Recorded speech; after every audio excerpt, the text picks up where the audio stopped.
تو نوح علیہ السلام پہلے رسول ہیں. اللہ کہتا ہم نے نوح علیہ السلام کو ان کی قوم میں بھیجا تو انہوں نے کہا ہے میری قوم اللہ کی عبادت کرو، اس کے سوا تمہارا کوئی الہ نہیں. یہ اللہ کے پیغمبروں کی دعوت کا ایک ایسا نقطہ ہے جس میں کبھی اختلاف نہیں. سورہ شعراء پر جو نبی آیا نا، شروع اس نے اپنی دعوت یہاں سے شروع کی. اس لیے کوئی عالم ہو، کوئی درویش ہو، کوئی جماعت ہو جو اس کو بائی پاس کرتی ہے نا کہ اس کی بجائے اور باتیں کرو، اخلاق درست کرو، یہ ہو جاؤ، بالکل بے برکت، کوئی نتیجہ خیز نہیں، کوئی اس سے پھل نہیں ملے گا. ساری دنیا میں گمراہی کی بنیاد اور جڑ جو ہے، سن لیں میرے بھائی، وہ شرک چھوٹا جرم نہیں، اسی لیے بخشا نہیں جائے گا. اور شرک جو ہے جیسے مضمون ابھی چوتھائی صاحب نے ختم کیا کہ ہم نے تو اس کا چھوٹا سا مفہوم سمجھ لیا کہ اللہ کے سوا کسی سے مدد نہ مانگو. اس لیے سمجھ میں نہیں آتا کہ نبی یہاں سے کیوں سٹارٹ کرتا کہ اللہ کی عبادت کرو، اس کے سوا تمہارا کوئی الہ نہیں.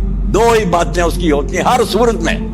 اور وہ سمجھتا کہ فساد کی جڑ جو ہے نا یہی ہے کہ ان لوگوں کا یہ عقیدہ درست نہیں رہا. اب الہ اور عبادت کیا، میں سادہ لفظوں میں بیان کروں. عبادت ہے کہ ہر معاملے میں کسی کو اپنا آقا مان کر اس کی غلامی کرنا اور جو حکم ہوتے ہو ماننا، اور اپنے مالک کے سوا کسی سے تعلق نہیں رکھنا، اسی سے مانگنا، اسی کے دروازے پر جانا. دو چیزیں آ جاتی ہیں، پوجا بھی اسی کی، ادب تعظیم سجدے وغیرہ اسی کرنے، اسی کی نیازیں دینی، اور ساتھ حکم بھی اس کا ماننا. یہ حکم والا حصہ چھوڑ جاتے ہیں کہ نمازیں پڑھتے ہیں، روزے رکھتے ہیں، یہ کرتے رہیں، بعد میں جھوٹ بولیں، حرام کمائیں، بے انصافیاں کریں، دنیا کو لوٹ لیں. یہ بات تو ہم کر رہے ہیں، بالکل جھوٹے. عبادت کے دو شعبے ہیں، پرستش اور اطاعت. پوجا بھی اسی کی کہ نظر نیاز دینی اسی کی دو، مدد اس سے مانگو، سجدے اس کو کرو، اس کے دربار میں حاضری دو.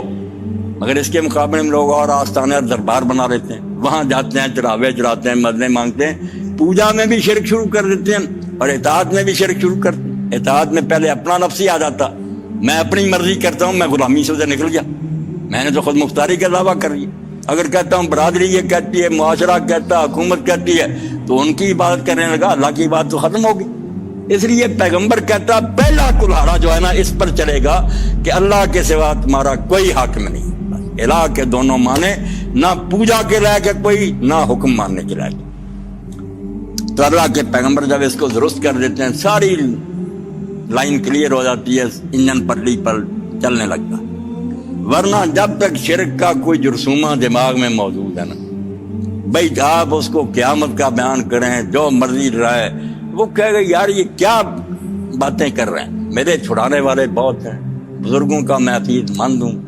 ان کے جو دھوبی کا یہ حال ہے کہ قبر میں فرشتے آ گئے تھے، جو کپڑے دھوتا تھا پیر صاحب کے، تو فرشتے آئے صاحب، انہوں نے کہا ہم نہیں کوئی جانتے، نہ اللہ کا پتہ ہے نہ رسول کا، نہ ہم تو شیخ عبد القادر کو جانتے ہیں. انہوں نے کہا بھائی صحیح جواب دے. ابھی وہ کہہ ہی رہے تھے تو شیخ صاحب آ گئے. انہوں نے کہا کیا پوچھتے ہو؟ کہا یہ بکاؤ، جاؤ کام کرو، میرے دھوبی سے سوال کرتے پھرتے.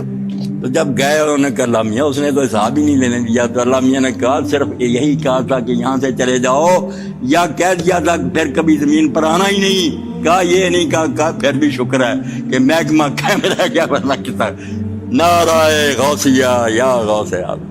یہ مسجدوں میں ہوتا ہے، کتابیں لکھی ہوئی ہیں گلدستہ کرامات. تو جب تک ایسے کیڑے دماغ میں ہیں کیوں بندہ خدا کی بات کرے گا؟ عبادت پر تو اس وقت آمادہ ہوگا جب پتہ چل جائے گا بچاؤ کی کوئی صورت نہیں، کوئی وہاں امداد کے لیے نہیں آئے گا، کوئی سفارش نہیں ہوگا، میرے اپنے عمل ہوں گے ورنہ جہنم ہی جانا. اس لیے اللہ کے رسول آ کر پہلے کہتے ہیں صرف اللہ کی پوجا کر، اس کا حکم مان، اس کے سوا تیرا نہ کوئی مشکل کشا ہے، نہ تیرا کوئی فرمانروار حاکم ہے.